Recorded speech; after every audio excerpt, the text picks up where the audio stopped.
Chers amis, bonjour, salut la team, salut mes gaillards, salut mes gaillardes. Alors, on va bien sûr se retrouver aujourd'hui pour cet avant-match entre l'UFC Lugano qui reçoit le Lausanne Sport au Stadio di Cornaredo. Ça sera dimanche après-midi à 16h30. Donc, encore un match qui va être déterminant, puisque tous les matchs vont être déterminants pour nous maintenant. Au programme aussi, on ne va pas oublier de parler de Mohamed Zeki Amdouni et de Anel Uzic, les deux Lausannois qui sont sélectionnés pour l'équipe de Suisse des M21 qui jouera à la Tuilière tout bientôt. Donc ça, c'est une fierté pour Lausanne et une autre, les M16 qui se sont qualifiés pour la finale de la Coupe de Suisse. Ça, c'est très important aussi. Donc voilà les amis, on va tout de suite voir ce que je suis en train de vous raconter là.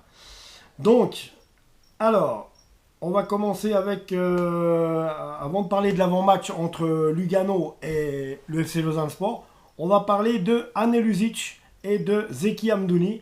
Mohamed Zeki Amdouni qui sont sélectionnés tous les deux avec l'équipe de Suisse des M21.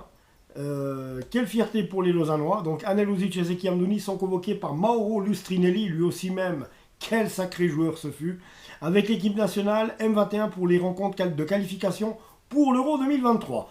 Les deux jeunes joueurs du FC Lausanne Sport en découdront dès la semaine prochaine avec le Pays de Galles le 25 mars et avec la Hollande le 29 mars. Des convocations qui compense les performances récentes au club des deux joueurs. Blessé depuis le début de l'année, Anel Uzic a fait son retour et a été aligné face aux Young Boys le week-end dernier, alors que Zeki Amdouni a inscrit sa 5e réussite de la saison et a été très actif sur le front de l'attaque lausannoise face aux Bernois. Ça, c'est bien vrai. Alors, Suisse-Pays de Galles, le 25 mars, au stade de la Tuilière. Le stade lausannois a été choisi comme lieu de premier des deux matchs de l'équipe nationale des Suisses des M21. En ce mois de mars, la rencontre débutera à 19h. Le stade ouvrira ses portes à 17h30. Retrouvez la billetterie sur le ticketmaster.ch ou directement en cliquant sur le bouton ci-dessous, donc sur le site du Lausanne Sport. Voilà, donc la liste complète de cette équipe de Suisse des M21. Il y a une sacrée équipe, les amis, il y a de quoi faire. Une sacrée équipe. On peut pressentir que dans les années à venir, une très grande équipe de Suisse, sans être chauvin, une très grande équipe de Suisse se profile à l'horizon.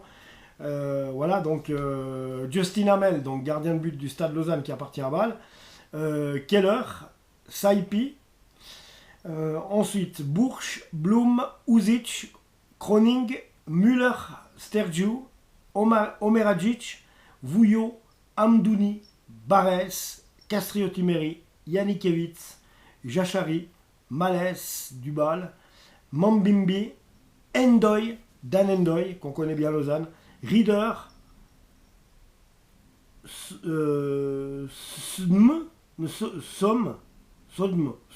bref, je ne sais pas qui c'est lui, Stojkovic, voilà, et Von Moos. Donc il y a des noms qu'on connaît plus que d'autres, mais enfin voilà, on sent bien que cette équipe de Suisse a quand même des pointures, quand on voit qu'il y a Gabriel Barès qui joue quand même en Ligue 1 à Montpellier, quand on voit qu'il y a Zeki Amdouni qui, je le dis, il n'a pas pu montrer les talents de sa classe, parce que pour moi il n'a pas été encore accompagné en attaque comme il fallait, et Anel Uzic rentre de blessure, mais il lui a pas fallu 50 ans pour s'imposer et taper dans l'œil du sélectionneur Mauro Lustrinelli. Donc ça c'est une chose. Maintenant, petite fierté lausannoise aussi, c'est nos M16 qui se sont qualifiés pour la finale de la Coupe de Suisse. Ouais les amis, ils se sont qualifiés pour la finale de la Coupe de Suisse. Le Team Vaud Lausanne s'est qualifié dans la douleur pour la finale de la Coupe de Suisse. Une qualification d'autant plus belle qu'elle est destinée après la séance des tirs au but. Si Ruben Landia a été le buteur lausannois de la soirée, c'est bien le collectif lausannois qui a fait la différence mercredi soir. La patience aura été le maître mot. Donc voilà, les jeunes du FC Lausanne Sport, des M16, eh bien, se sont qualifiés pour la finale de la Coupe de Suisse. Comme quoi, eh ben, rien n'est perdu, tout n'est pas perdu cette année pour le Lausanne Sport. C'est au moins déjà ça. Donc voilà, alors maintenant on va passer carrément au l'avant-match entre le FC Lugano qui nous reçoit au Stadio di Cornaredo dimanche après-midi à 16h30. Donc voilà. Alors, 16h30, dimanche, Lugano, Lausanne Sport, avec un FC Lugano qui pointe à 4e place à 42 points. Et qui a déjà bien fait un trou, puisqu'il y a Servette qui est 5e avec 35 points. Donc, ouais. Oui, alors 13 points d'avance pour les Luganais sur les Servettiens. Donc c'est conséquent.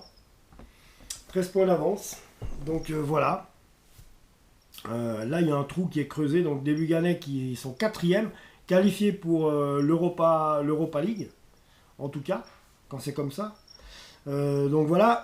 Ensuite, on a le Lausanne Sport. Bah, c'est un peu bête de le dire, mais on est dernier. Avec 13 points. Et on est toujours avec nos 9 points de retard sur l'UFC Lucerne qui est barragiste. Mon Dieu, ce que cette place de barragiste est très loin. Il nous faudrait... c'est pas impossible, hein, j'entends. Hein. Il faut que Lucerne se plante 3 week-ends d'affilée. Que nous, on sue sang et eau et qu'on réussisse. Et que les gars réussissent à faire ce qu'ils n'ont jamais réussi depuis une année. C'est-à-dire à gagner 3 matchs d'affilée. Et puis là, Lucerne, on les rejoint. Il suffit que de 3 matchs, les gars. C'est pas une mer à boire encore. Après, il ne faudrait pas perdre de nouveau nous ce week-end et eux gagner parce que voilà, c'est fini. Mais enfin, fini.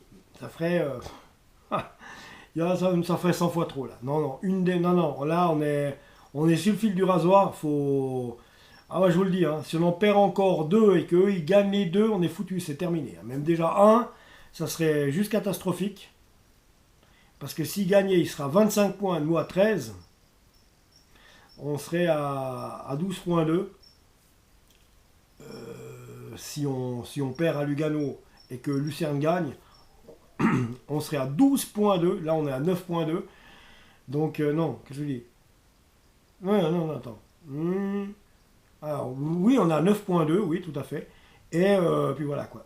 Donc, alors, on verra bien. Alors, on va quand même s'intéresser à la composition de l'équipe de notre adversaire, parce que quand même un petit peu, hein, je veux dire, j'entends. Un FC Lugano qui quoi FC Lugano, un FC Lugano je vais en savoir plus. Non, c'est pas du tout ce que je vous demande. Voilà, alors un FC Lugano, faut vraiment que j'arrive dessus, hein, c'est incroyable ça. Voilà, alors FC Lugano, excusez-moi les amis, hein, je prends un peu mon temps. Donc, des Luganais qui ont gagné samedi passé face au FC Sion 3-0 à Tourbillon. Des Luganais qui ont perdu il y a 2 semaines au Cornaredo contre le FC Bâle 2-0. Ok. Donc, voilà, mais bon, ils sont pas si mauvais. Ils réalisent une bonne saison. Donc, voilà. Donc, alors, on va se référer au match de Sion-Lugano. Système de jeu, composition d'équipe. Tout le Bataclan. Donc, alors les amis, 3 buts inscrits. Donc, 42e minute. Michael Facchinetti, 1-0. Mattia Bottani, j'ai envie de dire la star de cette équipe de Lugano, qui est un excellent joueur. 2-0 à 46e minute. Donc, voilà. Et Zancellar à la 60e qui plie tout, qui plie le match 3-0. On n'en cause plus. Des tirs, il y en a eu 14 pour Sion, 13 pour Lugano. Des tirs cadrés, 2 sur 14 pour Sion. 4 sur 13 pour Lugano. Possession de balle, c'est d'un chouïa, un petit chouïa quand même. Bien sûr, domination territoriale luganaise à 53% contre 47% pour le FC Sion. Donc voilà les amis, j'arrête là. Alors maintenant, autrement, la composition de l'équipe de FC Lugano et leur système. Leur système de jeu quand même. Alors, il s'agit d'un 3-1-4-2 que Croci Torti a installé. Donc 3-1-4-2 avec dans les buts Saipi, Olivier Custodio qu'on connaît bien en défense au Lausanne Sport, Maric, Reto Ziegler. En sentinelle, Lovric. Les milieux de terrain, Rueg, Sabatini, Facchinetti, Numalavanchi, qu'on connaît bien aussi à Lausanne. Et en attaque, le duo Botany, je disais la star de cette équipe, et Sellar. Donc voilà, on sait. Donc dans ce match, Botany, Rueg, Sabatini, Facchinetti et Sellar avaient cédé leur place, que je vous dise pas de bêtises, à Adrian Dürer, Milton Valenzuela, Maren El Selassie, Hadj Mahmoud, Ignacio Aliceda. Donc voilà. Voilà, donc une équipe qui fonctionne bien. Un FC Lugano qui fonctionne bien, qui est au classement 4e. Donc voilà. Donc je reviendrai vers vous, je pense, dans la journée de demain ou dimanche matin, quand on en saura plus sur le groupe lausannois retenu. Voilà. Sinon, sans quoi, on va se retrouver bientôt en live. Je vais bientôt faire un live encore. Donc peut-être demain dans la matinée, faire un live, ouais. C'est pas exclu, je verrai bien. Faire un live bientôt. N'oubliez pas qu'au prochain match de la Nati, ça sera en direct sur cette chaîne. On suivra le match ensemble. Je vous fais un live pendant que le match passe. On regarde le match chacun chez soi et on discute ensemble. On partage, on échange sur ce match de l'équipe de Suisse. Donc voilà ce qui est prévu pour moi sur cette chaîne. C'est de faire des lives pendant les matchs de la Nati. Ou autant que je puisse en voir ceux du Lausanne Sport ici aussi. Donc voilà les amis. En attendant, moi, je vous embrasse. Et puis, on va espérer quand même que le match, que les points se fassent, que ça aille mieux et qu'on puisse retrouver quand même un visage un visage qu'on puisse accepter. Et surtout, ce qu'il faudrait, ce serait justement que Lucerne perde ses 3 matchs d'affilée. Et qu'au plus vite, nous, on en gagne 3 d'affilée aussi. Voilà. Après, si on en gagne un puis qu'ils en perdent un, c'est pas si grave. Pour l'instant, tout est encore possible. On n'est pas encore en Challenge League, les amis. On n'y est pas encore. Attention, on n'y est pas encore et on n'ira pas. Abonne-toi à la chaîne, on se retrouve tout bientôt. Ciao.